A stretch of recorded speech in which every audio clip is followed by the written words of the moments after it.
अस्सलाम वालेकुम नाज़रीन, एक नए व्लॉग के साथ आपकी खिदमत में हाजिर है। नाज़रीन, आज की वीडियो में हम डिस्कस करेंगे सुप्रीम कोर्ट ऑफ पाकिस्तान के अंदर दो इंतहाई अहम मुकदमात ज़ेरे समात आए हैं। उन दोनों मुकदमात के बारे में आपको बताएंगे। एक मुकदमा है मरियम नवाज साहिबा का।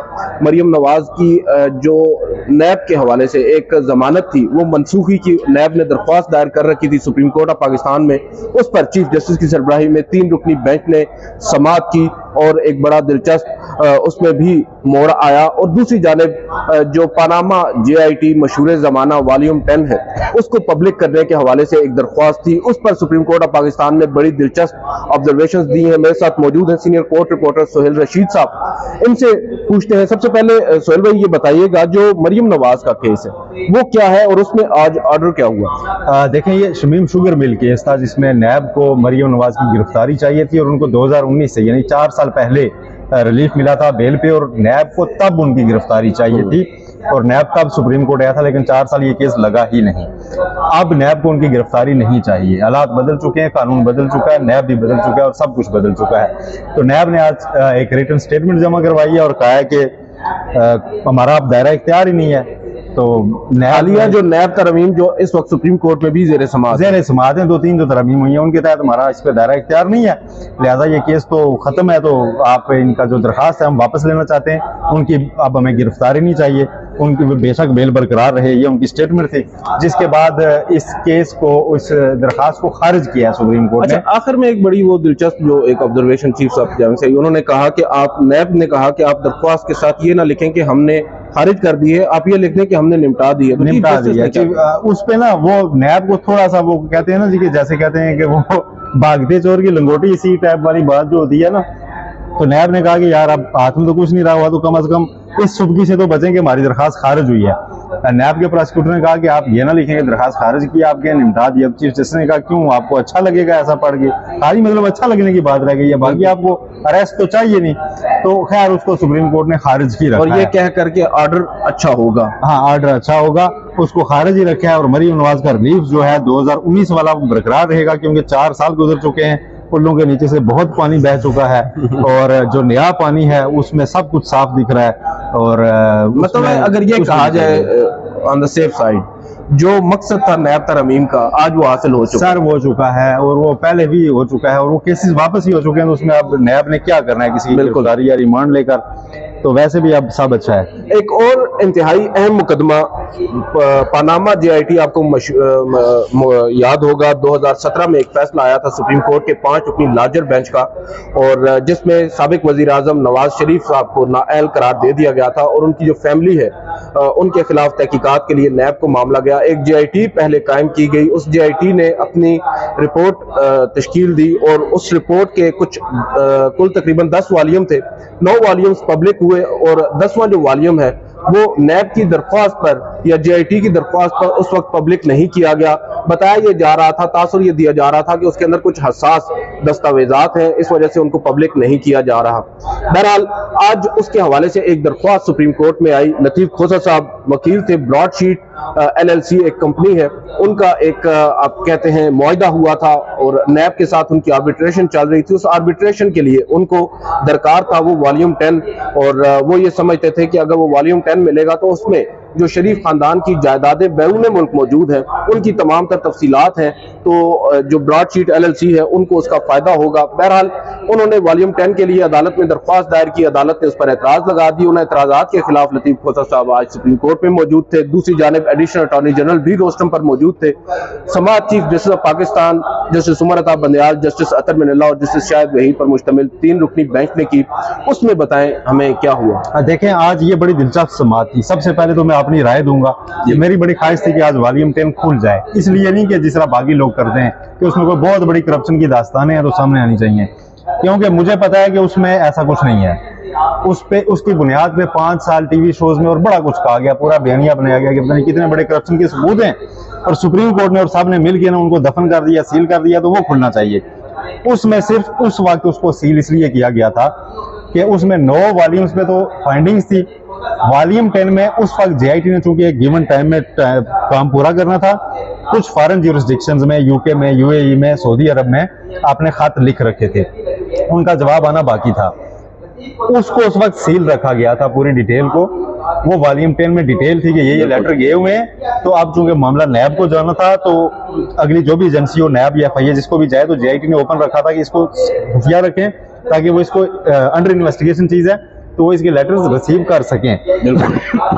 सुप्रीम कोर्ट ने उसको तब सील किया, लेकिन सील करने से पहले तब नवाज शरीफ के वकील ख्वाजा आरस को उसका कॉपी दी थी। उन्होंने सिर्फ 2 मिनट देखी और उन्होंने कहा हाँ ओके, क्योंकि उसमें शुरू में दिया होता डिटेल कि इसमें क्या किया है। उसमें उन्होंने पढ़ लिया, उनको अंदाजा हो गया, इसलिए उसको सील रखा गया था। लेकिन कहानी आप थोड़ी सी दिलचस्प है, पीछे चलते हैं। ब्रॉडशीट वो कंपनी है जिसके साथ सन 2000 में नैब ने मायदा किया कि आप बैरून मुल्क जो है वो शरीफ फैमिली की जायदादों का पता लगाएं और जितनी जायदादें रिकवर होंगी उसका 20% हिस्सा हम आपको देंगे। बिल्कुल। और 80% पब्लिक पाकिस्तान की रकम होगी। अब उसमें हुआ ये कि 2002 में वो मायदा पाकिस्तान ने ब्रॉडशीट से तोड़ दिया। ब्रॉडशीट चली गई इंटरनेशनल कोर्ट में आर्बिट्रेशन के लिए, सालसी अदालत में जी कि हमें पैसे दें पूरे मायदे के, क्योंकि हमारे साथ उन्होंने लंबा मायदा किया तो मायदा तोड़ दिया। कंपनसेशन मांगी। फैसला पाकिस्तान के खिलाफ आ गया। पाकिस्तान ने 2009-10 इस दौरान एक पहली अदायगी ब्रॉडशीट को की। वो किसी गलत ब्रॉडशीट को अदायगी कर दी, ठीक है जी, वो पैसे दे दिए। दोबारा असल जो कंपनी थी वो फिर चली गई कोर्ट में जी कि हमें तो नहीं मिले। इन्होंने कहा जी हमने तो दे दिए। वहां पे दोबारा जब इमरान खान साहब के दौर में उससे पहले 2016 में फैसला आ गया कि नहीं जी अब आप असल कंपनी को पैसे दें। उसके खिलाफ अपील दायर हुई थी और वो इमरान खान साहब के दौर में उसका फैसला आया। हालांकि उनके दौर से पहले उस पर दलाइल भी मुकम्मल हो चुके थे। खैर इमरान खान साहब के दौर में फैसला आ गया और पाकिस्तान को $28 मिलियन दोबारा अदा करना पड़ा। ये $28 मिलियन किस चीज के हैं? ये $28 मिलियन रहे हैं जो नवाज शरीफ साहब की वो जायदाद जो पाकिस्तान ने रिकवर ही नहीं की, उसको रिकवर करने के नाम पर उसका 20% हिस्सा पाकिस्तान फीस की मद में अदा कर चुका है। बिल्कुल। जो रिकवर होनी भी नहीं है अब, बिल्कुल, जिसमें फैसले सारे वो रिवर्स हो चुके हैं। तो ये पाकिस्तान को डेंट पड़ा इस पूरे 20 साल की मश्क में। अब इमरान खान साहब के दौर में जो है ना वो एक सुबकी उनकी हो रही थी और यूं माहौल जा रहा था जैसे सारा कुछ इनका किया जा रहा है। और इनके दौर में ये तहकीकात आगाज हुई थी और पाकिस्तान को इतना नुकसान हो गया तो उन्होंने एक ये किया कि उस वक्त शहजाद अकबर साहब और उन साहब ने ये मामला FIA को रेफर कर दिया। मीनवाइल जो इंटरनेशनल कोर्ट में फैसला आने से पहले के मामला थे ना, तब ब्रॉडशीट पाकिस्तानी सुप्रीम कोर्ट में आई कि हमें चूंकि रिकवर हुई जायदादों का रिकॉर्ड चाहिए। हाँ जी। उन्होंने जज बशीर की एवनफील्ड की जजमेंट को भी सहारा बनाया हुआ था कि उसमें लिखा हुआ है कि एवनफील्ड अपार्टमेंट्स बाकी सरकार जब्त किए जाएं। तो लिहाजा अब चूंकि ये इनकी फर्स्ट इंफॉर्मेशन हमने दी थी 2000 में, तो इसके बाद 20% हमें दिया जाए, उनका ये मौकफ था। तो वो वॉल्यूम 10 तक भी रसाई चाहते थे, ये तब की दरखास्त यहाँ पे नहीं है। लेकिन इस दौरान इंटरनेशनल कोर्ट से फिर उनके हक में फैसला आ गया था और वो पैसे ले चुके थे। $28 मिलियन उनको पे हो चुका है। आज जब अजमत सईद शेख यहाँ पे इस केस को पहले टेकअप किया हुआ था उन्होंने, हाँ, वो उनको बाद कमीशन सरबराह भी रहे और उन्होंने पूरी इसमें कहानी बताई है कैसे हुआ। लेकिन लतीफ खोसा साहब आज ब्रॉडशीट के वकील की हैसियत में आए थे। ये एक फैक्ट है जो हमें पहले देखना है। और एक ऐसे मामले में आए थे कि हमें वॉल्यूम 10 का रिकॉर्ड चाहिए क्योंकि हमें वहां पे सालसी अदालत में इसका रिकॉर्ड चाहिए। लेकिन सालसी अदालत से अब चूंकि फैसला आ चुका है, यहाँ पहले दरखास्त लगी नहीं थी, तो कोर्ट का मौकफ था कि आपकी दरखास्त गैर मौसर हो चुकी है। बिल्कुल। लतीफ खोसा साहब लेकिन ब्रॉडशीट के वकील से ज्यादा आज पाकिस्तानी अवाम के वकील बन रहे थे। वो कह रहे थे कि अच्छा ब्रॉडशीट को तो 20% हिस्सा मिल गया, 80% हिस्सा पाकिस्तानी अवाम को मिलना था, वो किधर है? जस्टिस अतमिल्ला साहब ने कहा कि वॉल्यूम 10 अगर आप खुलवाना चाहते हैं तो आपका मामला गैर मौसर हो चुका है। आपने दरखास्त में लिखा हुआ था कि हमें इसलिए चाहिए कि सालसी कोर्ट में ले जाना है, अब वहां से फैसला आ चुका है। तो अब आप बेहतर होगा ब्रॉडशीट के नाम पे बात करें, आप पाकिस्तानी अवाम के नुमाइंदे न बने। चीफ जस्टिस ने भी उनसे ये कहा, लेकिन चीफ जस्टिस ने उनको एक मशवरा भी दिया कि आप अगर वो 80% रकम ढूंढ रहे हैं तो उस पर आप 184(3) के तहत एक अलग दरखास्त ले आए, क्योंकि ब्रॉडशीट के वकील की हैसियत से आप उस पर बात नहीं कर सकते। तो आप, बल्कि कोर्ट ऑर्डर में भी लिखवाया है कि आप उसमें अलग दरखास्त ला सकते हैं। लेकिन खोसा साहब जो है वो मुसलसल उस पर कायम थे कि नहीं जी इस मामले को देखा जाना चाहिए, मैं पाकिस्तानी अवाम का ज्यादा दर्दमंद हूँ। इसे कोर्ट ने कहा कि आप सियासी बात कर रहे हैं, ऐसा ना करें। एक मौके पर उन्होंने कहा कि उसमें क्या ऐसी सीक्रेसी क्या है कि उसको इतना खुफिया रखा जा रहा है वॉल्यूम 10 को। और फिर उन्होंने यहाँ पर एक जस्टिस अतमिल्ला ने इस्तफसार किया कि 5 रुकनी लार्जर बैंक जो था पनामा का, जिसने साबिक वजीर आजम को भी नायल किया था, क्या उसने वॉल्यूम 10 से मुताल्लिक कोई ऑब्जर्वेशन दी थी? ये बहुत ज्यादा दिलचस्प सिचुएशन थी जब बार बार क्वेश्चन किया गया लतीफ खोसा साहब से कि आप बताएंगे क्या वॉल्यूम 10 से मुताल्लिक 5 रुकनी बेंच ने जो पनामा का फैसला दिया था कुछ लिखा था? अगर कुछ होता उसमें उसमें ऐसा कोई ऐसा मटेरियल होता जो कि कानूनी कार्रवाई के काबिल होता तो वो लाजमी उसका जिक्र करते। खोसा साहब जब हटे नहीं अपनी बात से, तो फिर जस्टिस अतरमिल्ला ने कहा कि इसका मतलब है आप उस 5 रुकनी बेंच के फैसले पर शकूक व शुबात उठा रहे हैं, आप डाउट्स का इजहार कर रहे हैं उस जजमेंट पे, हम उसमें नहीं जाना चाहते। ये रिमार्क्स थे बड़े अहम, क्योंकि उसमें तो एक मुंतखब वज़ीर-ए-आज़म को भी हटाया गया है, बिल्कुल नवाज शरीफ साहब के हटाने का भी उसमें हवाला दिया गया आज की प्रोसीडिंग में। और साथ फिर अतरमिल्ला साहब ने पूछा खोसा साहब से कि अच्छा अब आप ये बताएं कि क्या आप चाहते हैं कि हम उस फैसले को रीओपन करें। बिल्कुल। इस पे खोसा साहब ने कहा नो नो नो नो, हम उस फैसले को रीओपन नहीं करवाना चाहते।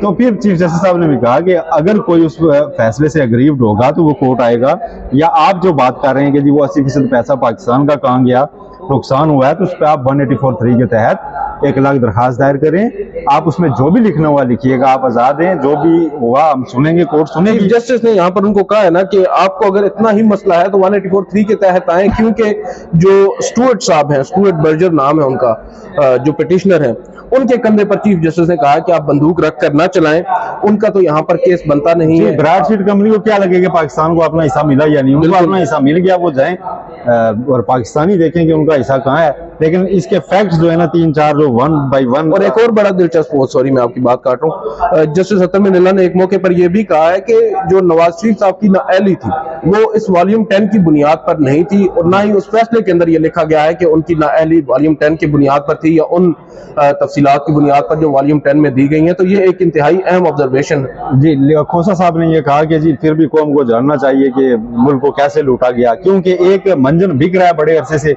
कि वॉल्यूम 10 में वो पाकिस्तान की करप्शन की बड़ी दास्तान है। इसलिए मैंने शुरू में कहा था कि मेरी ख्वाहिश थी एक दफा पब्लिक हो जाए, लोगों को समझ भी नहीं आना ये क्या लिखा हुआ है। उसमें लेटर नंबर लिखा होगा कि इतना फलां मुल्क को गया हुआ इतना, और उनमें से बेशतर के जवाब आए ही नहीं थे। बिल्कुल ऐसे ही। और इसमें अब जो एक तो जो हम पहले बता चुके हैं कि उस जजमेंट में वॉल्यूम 10 का कोई जिक्र नहीं है, और 5 अपनी बेंच की जजमेंट है, जैसा कि आपने कहा कि आप शकूक व शुबहात का इजहार नहीं कर सकते और उस तरफ आप ना जाएं। और उसके अलावा जो गैर मुल्की जायदादें हैं, बेसिकली लतीफ खोसा साहब ये कहते हैं कि वो जो वॉल्यूम 10 है उसके अंदर शरीफ खानदान की वो जायदादें, उनकी तफसीलात मौजूद हैं जो बैरून मुल्क है, और बैरून मुल्क जायदादों में भी हिस्सा चाहिए, और अवाम को बेसिकली वो चाहते हैं। साहब जब बहुत जज्बाती हो गए तो चीफ जस्टिस साहब ने कहा कि आप रिलैक्स करें, ठंडा पानी पिएं, और वरना हम आपको ठंडा पानी भी दे सकते हैं। और उसके बाद उनको समझाया कि देखें ये आपका मामला अब नहीं बनता, आप इस वक्त ब्रॉडशीट के वकील के तौर पे आए हुए हैं, उनका पाकिस्तानी कौम से ताल्लुक नहीं है, आपको 20% मिल चुका हुआ है, जाएं आप उसको तो छोड़ें, तो नए मामले पे दोबारा आना है तो आ जाएं। एक जानिब जज्बाती लतीफ खोसा साहब हुए, दूसरी जानिब अतरमिल्ला साहब भी काफी जज्बाती हुए। उन्होंने कहा कि जो ब्रॉडशीट है वो पाकिस्तान के अवाम को रिप्रेजेंट नहीं कर सकती, तो चीफ जस्टिस ने उनको रोक दिया, उनको कहा कि प्लीज ऐसी ऑब्जर्वेशंस आप यहाँ पर न दें। बहरहाल समाअत के इख्तिताम पर चीफ जस्टिस ऑफ पाकिस्तान ने एक मरतबा यहाँ पर एक भारत का हवाला दिया, वो बता दीजिएगा हमें। जो एक शहरी जो है वो रिटायरमेंट के बाद काम किया, और गालबन को ये 102 साल की उम्र में नोबेल प्राइज दिया। और फिर उन्होंने कहा कि पाकिस्तान में भी जो बेहतरीन माइंड्स हैं वो गवर्नमेंट सेक्टर में होते हैं, जिसे कुछ लोगों ने शायद इस तरह से भी परसीव किया कि जी निगरान गवर्नमेंट की तारीफ हो रही है, ऐसा कुछ भी नहीं था। गवर्नमेंट सेक्टर में जो आपके सिविल सर्विसेज में लोग हैं, जो सिविल सर्वेंट्स हैं पब्लिक सेक्टर में, उनकी बात हो रही थी, उनकी तारीफ की गई कि वो जाहिर है वो CSS करके जाते हैं, तो उनकी एक तारीफ हुई। लेकिन एक रिलीफ जाते जाते, रिलीफ नहीं कहेंगे लेकिन एक बाइज्जत एग्जिट दिया गया है लतीफ खोसा साहब को, कि ऑर्डर शीट में ये डिक्टेट किया है चीफ जस्टिस ने कि आप ये जो बाकी मामलात है कि पाकिस्तानी कौम को क्यों नहीं मिला, इस पे आप लिबर्टी पे हैं, पब्लिक वॉल्यूम 10 को पब्लिक करने वाली आप लिबर्टी में हैं कि आप 1 लाख दरखास्त लेके आए। वो उसको तो इंसिस्ट करने की आता उन्होंने कहा, उन्हें गुंजाइश नहीं बताई। बिल्कुल बिल्कुल, उन्होंने कहा कि आपके पास किया कि आप इसको लेके आए, हक मौजूद है, आप दरखास्त लेके आए। इससे अब तासुर हमें यही मिल रहा है कि लतीफ खोसा साहब जल्द ही मुमकिन है 184(3) के तहत एक दरख्वास्त दायर कर देंगे, जिसमें कहा जाएगा कि पनामा से मेरा ख्याल नहीं करेंगे। लतीफ खोसा साहब को जो चाहिए था आज मिल गया है, उन्होंने इसके ऊपर एक वो माहौल बनाना था, उन्होंने खड़ा कर दिया। बाकी खोसा साहब को भी पता होगा कि वॉल्यूम 10 कितना है क्या और उसमें क्या है। बिल्कुल, और दरख्वास्त उन्होंने अपनी आज की वापस ले ली, और वापस लेने की बुनियाद पर अदालत ने खारिज कर दी है। लिहाजा लेकिन दोनों जो आज हमने केस डिस्कस की, इसमें एक पॉइंट बड़ा अहम है जो हमने मिस किया, ये दोनों दरखास्तें आज नहीं लगनी चाहिए थी, आज से बहुत पहले लगनी चाहिए। बिल्कुल। और एक तो 2019 में एक बेल खारिज होती है, नैब तब कहता है कि हमें इनकी गिरफ्तारी चाहिए, 4 साल के बाद लग रही है। आप तब सुने ना डिसमिस कर दें, नैब मेरिट्स पे आर्गू करता, आज हकायक बदल चुके हैं उस केस के। ब्राड शीट तब आई थी जब मामला आलमी कोर्ट में था, और ये बहुत अहम मामला था, ये आप समझें। बिल्कुल बिल्कुल, ये अरबों बहुत डॉलर अहम का मामला था नुकसान जिसमें हुआ पाकिस्तान को नुकसान हुआ है। तो उसको सुप्रीम कोर्ट ने कैसे इग्नोर किए रखा इतने अरसे तक कि उसको पहले नहीं लगाया। पहले लगाया जाता तो कोई चांस तो लिया जा सकता था ना। बिल्कुल सर, कि कोई नई चीज आपके हाथ आती है, आप कोई बात करते, या उससे रिलेटेड सुप्रीम कोर्ट को अपनी रिस्पॉन्सिबिलिटी उल्टा मैं तो ये समझता हूँ, ये जो सुप्रीम कोर्ट में मामला जेर इल्तवा रहता है इस तरह का, उसका फायदा इवेंचुअली उन बैनुल-अक़वामी कंपनियों को होता है जब वो बैनुल-अक़वामी अदालतों में ये मौका अपनाती है कि हमारा मामला ऑलरेडी अदालत में पेंडिंग है और वहां से हमें वो मिल नहीं रहा। और इसी तरह सर आपको मालूम है बहस दूसरी तरफ जा रही है बैरक गोल्ड, जो सोने का जखीरा, उसमें भी सुप्रीम कोर्ट का ही वो एक मशकूक किरदार था।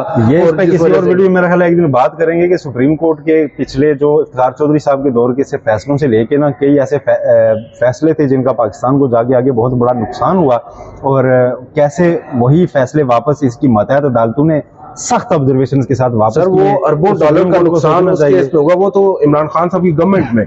जी आपको याद होगा कि पाकिस्तान के हक में वो आ चुका था, क्योंकि दोबारा से मुआहिदा किया फरूक नसीम इमरान खान साहब के दौर में कुछ चीजें सेटल की हैं, कारके को सेटल किया गया, वरना एक और पेनल्टी पड़ने वाली थी। बिल्कुल। तो ये सारी चीजें जब स्टे सुप्रीम कोर्ट से हुई थी, यहाँ पे उनको करप्शन बता के बनाया गया था और उस पे तहकीकात नैब को छोड़ा गया था। बाद में नैब ने रेफरेंस बनाए तो हमने हाई कोर्ट्स में नैब को भेजते होते देखा है कि जनाब ये रेफरेंस क्यों बनाया। वो कहते थे सुप्रीम कोर्ट ने कहा, उन्होंने वो कहती थी कोर्ट्स के नहीं, सुप्रीम कोर्ट ने तो आपको इन्वेस्टिगेट करने को कहा था। लेकिन एक जब सुप्रीम कोर्ट कहती है तो नैब या कोई इदारा जो है उसमें रेफरेंस तक ना जाके तो उस वक्त रिस्क मोल नहीं ले सकता।